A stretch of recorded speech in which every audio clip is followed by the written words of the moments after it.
외화자산 등 평가 차손익 조정에 대해서 설명을 드리겠습니다. 자, 외화자산과 관련되는 부분은 환율 차이 때문에 발생하는 문제가 되겠습니다. 자, 이 부분은 이제 두 가지 종류가 있을 수가 있는데요. 외화 거래가 종결되는 경우와 기말에 외화자산 부채가 그대로 유지가 되고 있는 경우 두 가지 종류가 있는데, 첫 번째 부분은 외환차 손익이 되겠습니다. 자, 이 부분은 종결 거래가 되겠습니다. 내국법인이 상환받거나 상환하는 외화 채권 채무의 원화 금액과 원화 기장액의 차익 또는 차손을 해당 사업연도에 입금 또는 송금으로 산입하는 부분이 되겠습니다. 자, 이 부분은 지금까지 계속 해왔던 내용이고요. 당연히 입금 또는 송금에 해당이 되는 부분입니다. 전혀 문제될 게 없습니다. 자, 두 번째, 외화자산 부채의 평가손익, 즉 외화 환산 손익에 대한 부분이 되겠습니다. 자, 기말에 우리 평가해야 되는 부분을 의미하는데요. 자, 평가 대상을 보면 기업회계 기준에 의한 화폐성 외화자산 부채가 되겠습니다.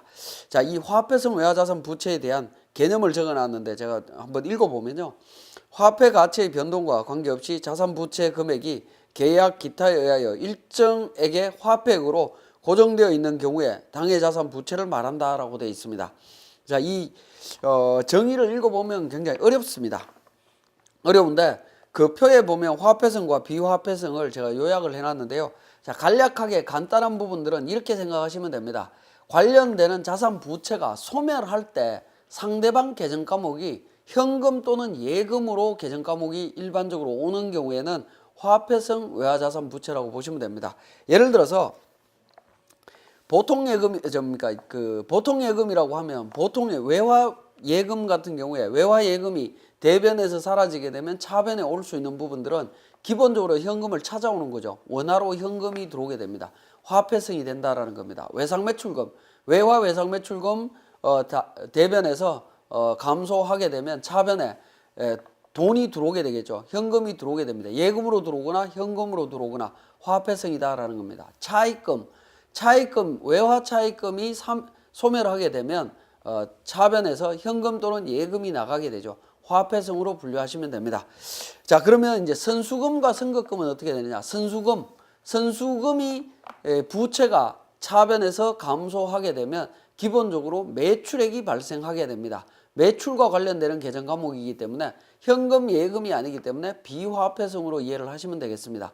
재고자산이 감소하면 어떻게 되겠습니까? 재고자산은 감소하게 되면 매출원가로 연결되도록 되어 있습니다. 매출원가로 연결되도록 되어 있기 때문에 비화폐성이다라고 이해를 하시면 됩니다.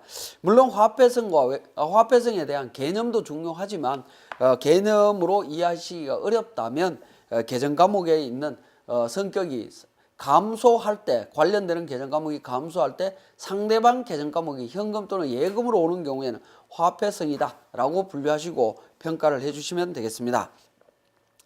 자, 다음 페이지에 평가 방법과 적용 환율에 대한 부분이 나옵니다. 금융회사 이외의 법인만 한번 살펴보겠습니다. 일반 회사가 되겠는데요. 자, 평가를 하는데 화폐성 외화자산 부채는 다음에 어느 하나의 방법으로 신고함에 따라서 평가한다라고 되어 있습니다. 신고한다면 평가한다. 1번은 결과론적으로는 기말에 평가하지 않는다라는 겁니다. 화폐성 외화자산 부채의 취득일 또는 발생일에 매매 기준율, 재정환율로 한다라는 겁니다. 그럼 결국에 평가 안 한다는 얘기죠. 동그라미 2번은 화폐성 외화자산 부채에 대해서 사업연도 종료일 현재의 매매 기준율 등으로 평가한다라는 겁니다. 그래서 1번과 2번 중에 선택하도록 되어 있습니다. 평가를 할 건지 말 건지를 회사에다가 선택하도록 요구를 하고 있다라는 겁니다. 평가 방법 신고는 언제로 하느냐 하는 건데, 최초로 그 평가 방법을 신고하는 사업연도에 법인세 신고와 함께 신고서를 제출하시면 됩니다. 법인세 신고하실 때 제출하시면 되고, 한번 평가 방법을 신고하게 되면 계속 적용하셔야 됩니다. 평가하겠다라고 하면 사업연도 종료일 현재 환율로 평가하겠다라고 하면 계속 적용해야 됩니다. 다만 이제 신고한 사업연도를 포함해서 5개 사업연도가 지난 후에는 다른 방법으로 신고하여 변경할 수 있습니다. 방법을 변경할 수 있습니다. 즉 5년 동안은 한번 신고하게 되면 계속 적용해야 되고요. 이제 평가 안 하겠다 라는 부분을 또는 계속 평가할 건지를 5년마다 한 번씩 선택하도록 하고 있습니다. 평가 손익에 처리해서 내용이 나오는데요. 자, 평가 손익에 대해서는 평가하기로 했다면 그 금액에 대해서는 평가 이익은 입금으로, 평가 손실은 송금으로 인정을 받을 수 있습니다. 자, 그 다음에 외화자산 부채의 평가에 관한 특례가 나옵니다. 자, 평가하는 방법을 최초로 신고하는 날이 속하는 사업연도에 직전 사업연도 개시일 이전에 취득한 화폐성 외화자산 부채에 대해서는 신고한 방법을 최초로 적용할 때 외화 기장액은 직전 사업연도 개시일 전일 매매 기준율로 평가한다라는 겁니다. 자, 이 부분 잠깐 설명을 드리면 이런 개념이라고 이해를 하시면 됩니다. 자, 외화자산 부채는 발생이 2010년도 5월 달에 발생이 됐다. 예를 들어서 10,000불이 발생이 됐습니다. 10,000달러가 발생이 됐고 발생 시점에 1달러에 1,000원이었다라고 보겠습니다. 1,000원이었고 이건 차입금입니다. 차입금인데 이 이후에 평가를 안 하기로 했습니다. 평가를 안 하고 있다가 자, 2015년도에 우리는 평가하기로 합니다. 평가하기로 했다라는 겁니다. 그러면 2015년도 기말에 1달러의 환율을 보니까 1,200원이더라. 그러면 이 1,200원으로 평가해야 되는 부분을 기준점을 어디로 둘 거냐 하는 부분입니다. 어디로 둘 거냐 하는 부분인데 2014년도 12월 31일 날 환율이 있습니다.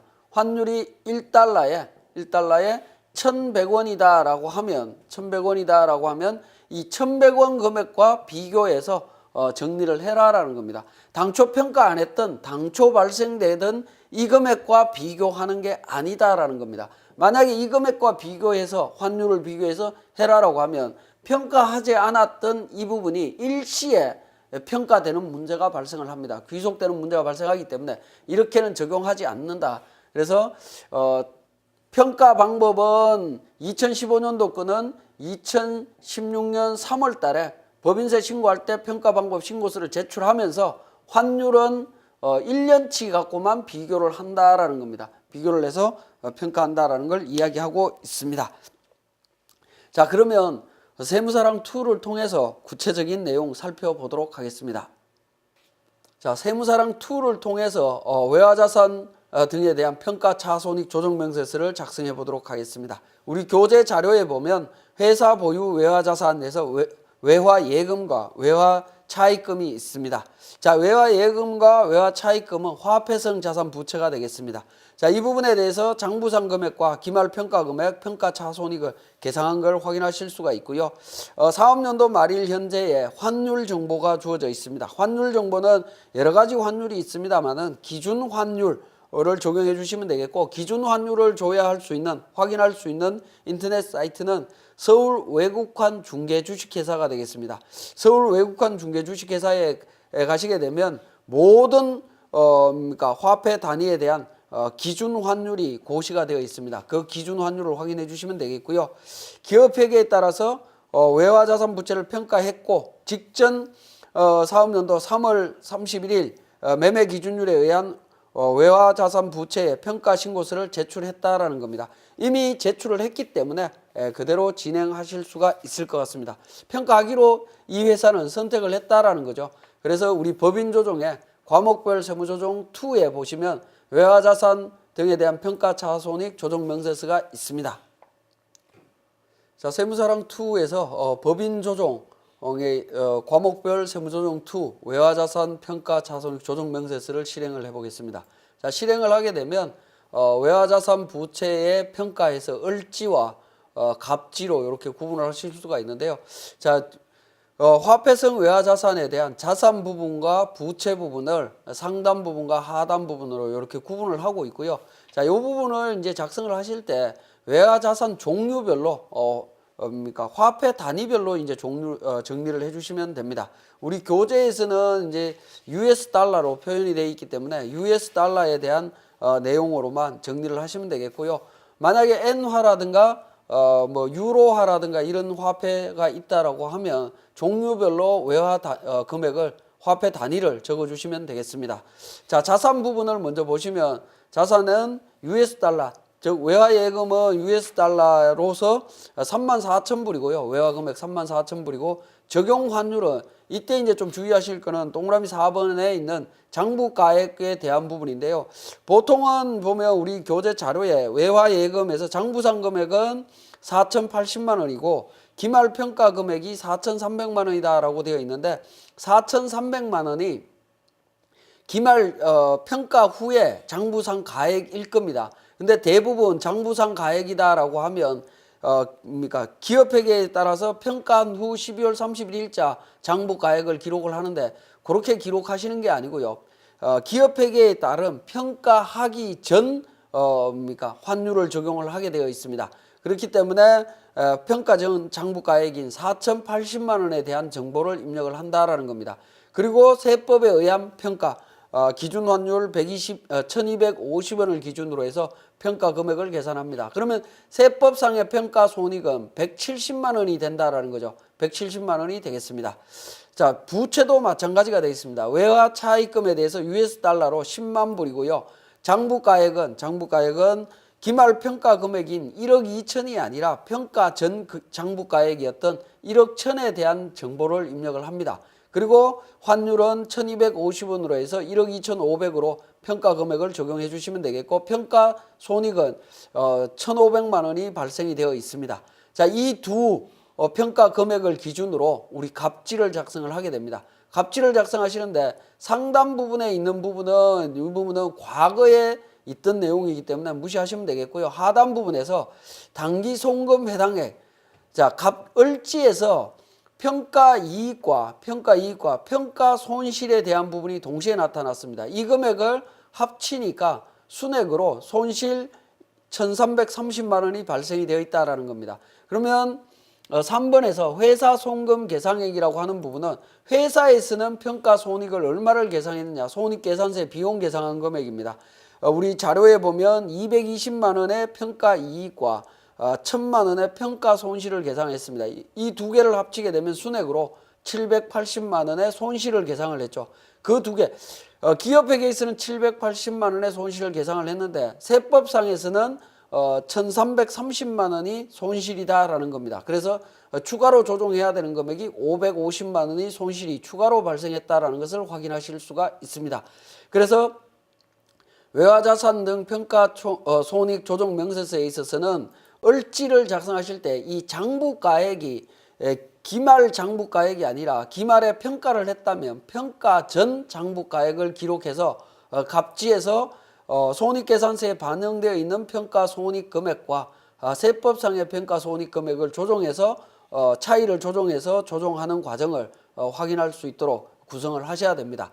자, 이 내용을 이제 조정 등록을 통해서 세무조정을 하시면 되는데 세무조정은 평가 손익이 그러니까 총액으로 하나의 계정 과목으로 표현이 되고 있습니다. 제가 몇 번 말씀을 드리지만 유보와 관련되는 부분은 세무조정을 하실 때에는 관련되는 자산별로 세무조정을 해주시는 게 좋겠다라는 겁니다. 외화 예금과 외화 장기 차입금에 대한 부분을 각각 세무조정을 해주셔야 추후에 유보 관리가 좀 편리한 측면이 있습니다. 그래서 각각 세무조정을 정리를 해주시면 되겠습니다. 자, 여기까지가 외화자산 등 평가 차손익 조정 명세서였습니다.